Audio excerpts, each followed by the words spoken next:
இப்போ மீடியாக்கள் அதிகமாகிடுச்சு. இவங்க வந்து சொல்லும்போது ரசிகர்கள் அப்படி நினைக்கிறாங்க. இல்லை இதில் அரசியல் இருக்குது. அது அப்படி பார்த்தீங்கன்னா இன்றைக்கி வந்து ஜனநாயகம் ரிலீஸ் பண்ணுறது வந்துட்டு தமிழ்நாடு டிஸ்ட்ரிபியூட்டருங்க. ரெட் ஜாயிண்ட் தான் ரிலீஸ் பண்ணுறாங்க பராசக்தி. நாளைக்கு வந்து 9ஆம் தேதி 10ஆம் தேதி நீங்கள் தியேட்டர் லிஸ்ட் எடுத்து பாருங்கள். எல்லாருமே இந்த கேள்வி கேட்குற எல்லாருமே எடுத்து பாருங்கள். 1168 ஸ்க்ரீனில் எவ்வளோ ஸ்க்ரீன் வந்து ஜனநாயகம் வந்திருக்குது, எவ்வளோ ஸ்க்ரீன் பராசக்தி வந்திருக்குன்னு பாருங்கள். ஏன்னா இன்றைக்கி நான் சொன்னால் தெரியும், நிச்சயமாக 60% ஸ்க்ரீனில் ஜனநாயகம் தான் விழுந்திருக்கும். ஓகே, 40% ஸ்க்ரீன் தான் இது விழுந்திருக்கும். புரியுது.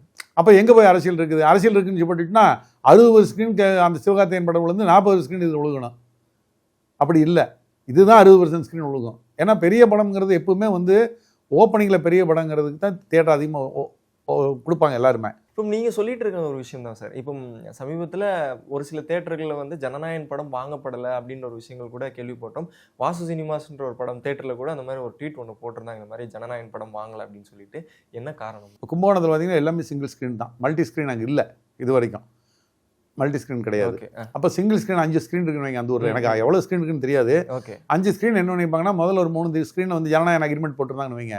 மீதி 2 தியேட்டருக்காரு பராசக்தி போடணும்னு விருப்பப்படுவாங்க. என்ன காரணம்னா, டிஸ்ட்ரிபியூட்டருக்கு 2 ஷோ கொடுக்க மாட்டாங்க. புரியுது. இது 2 ஷோ அது 2 ஷோ போட்டுக்காங்கிறது எல்லா ஊர்லேயும் கொடுக்க மாட்டாங்க. இப்போ திருநெல்வேலியில் கொடுத்தாங்கன்னா, கோயம்புத்தூர் கொடுப்பாங்கன்னா, சில டிஸ்ட்ரிபியூட்டர் கொடுப்பாங்க, சரி 2 ஷோ ஸ்க்ரீனில் போட்டுக்கன்னு. சில டிஸ்ட்ரிபியூட்டர் இல்லை என் படம் பெரிய படம், நீ இதுதான் போடணும் அப்படின்னு சொல்லி போட்டாங்கன்னா, அப்போ ஜனநாயக பராசக்திக்கு அந்த ஊரில் ஸ்பேஸ் இருக்காது. யாரோ ஒரு தியேட்டருக்கு 2 தியேட்டருக்கு என்ன பண்ணுவாங்க, சரி அவங்க 3 பேர் ஜனநாயகம் போட்டாங்க, நம்ம 2 பேர் பராசக்தி போடுவோம் அப்படின்னு போடுவாங்க. இது இவங்க வந்து ரசிகர்கள் வந்துட்டு என்னமோ அந்த வாசு தியேட்டருக்கார வாலண்டியராக வந்து படம் போட்டுருக்கிற மாதிரி பேசினாங்கன்னா அவர் என்ன பதில் சொல்லுவார்? அவர் புரியுது. இப்போ ஒரு தியேட்டரில் இருக்க சிங்கிள் ஸ்க்ரீனில் 4 ஷோ தான் அவங்க ஓட்ட முடியும், மீறினா 5 ஷோ போட முடியும்.